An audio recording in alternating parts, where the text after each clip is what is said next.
Okay, decimal place value.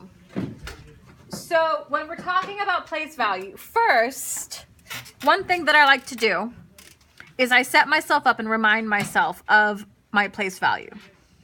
So I'm going to do this. Okay?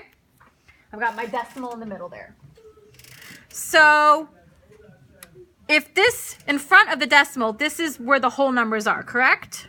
Mm-hmm. This right here would be the ones place. This right here would be the tens place. But once we get over here, this changes, and it changes in somewhat of a confusing way because the words are very similar. This right here, if I were to have this number, how could I write that as a decimal or as a fraction? 6 tenths. It would be 6/10, right? Yes. So this isn't tens, this is tenth. The TH. Tenths. If I were to write 0.06, how would I write that? 6/100th. Hundredth. So the key here is to know your place value labels for each part. Now, this can continue. I could have hundreds over here, but I'm not going to focus on that right now. So if I were to look at this number, 1.64, the 1 is the ones place. No, if it were like 21, the 2 would be the tens place, but there's only one number here. So the 1 is in the ones place. The 6 is the tenths place, and the 4 is the hundredths place. Now, when we're dealing with decimals, one thing we need to learn is how to write it in expanded form.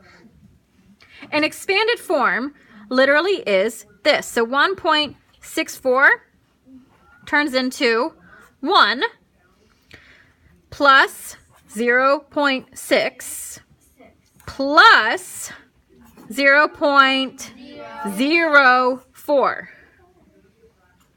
Because if I were to add 0.6, really 0.6 is like 0.60.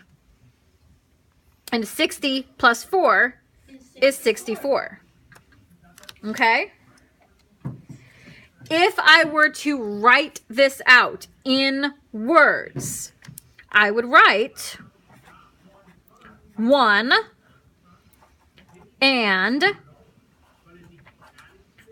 64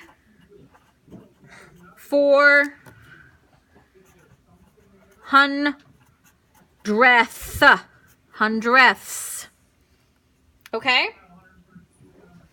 So let's look at this first one, at number 1. It says, write the expanded form for each number. So for number 1, it wants me to turn 3.91 into an expanded form.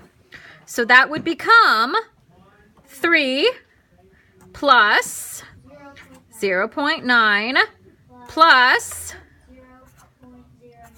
0.01. Oh, yeah. For number 2, 6.87.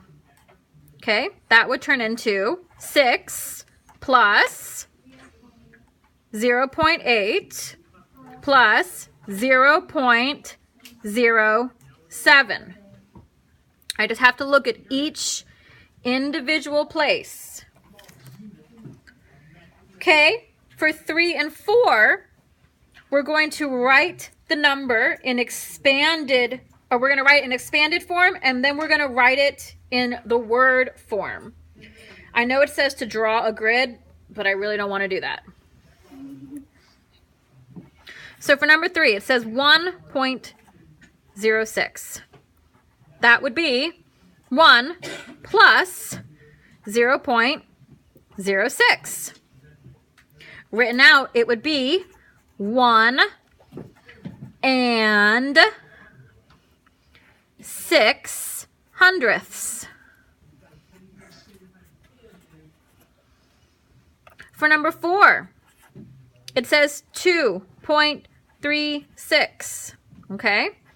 That would be 2 plus 0.3 plus 0.06. Writing it out, though, it would be 2 and 36 hundredths. If my numbers are always going to end in another number, 36, 87, 91, they will be written out with hundredths. The only time I would ever write something as tenths would be if I were to have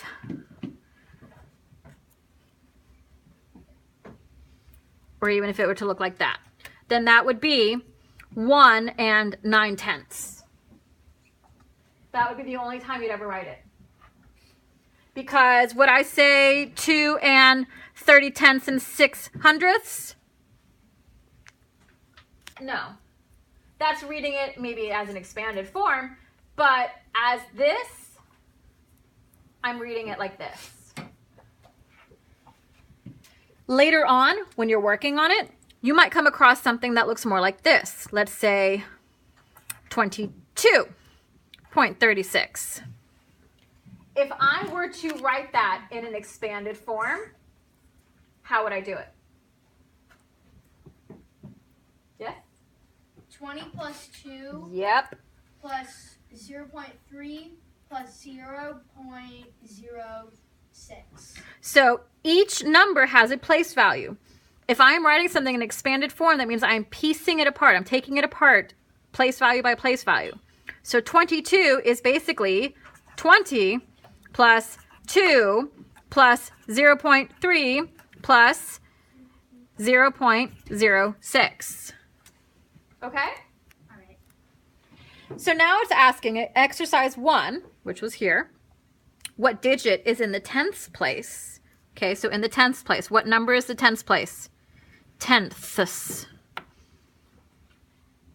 In 3.91, which number is the tenths place? The 1.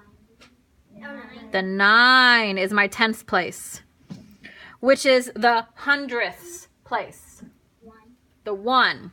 So this is kind of wonky because it really is backwards. Usually we're used to seeing hundreds, tens, ones. And now we're kind of going tenths and hundredths.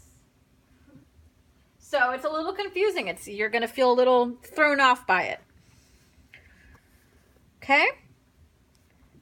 But really, this is the gist of it. You feel okay about it? Yeah.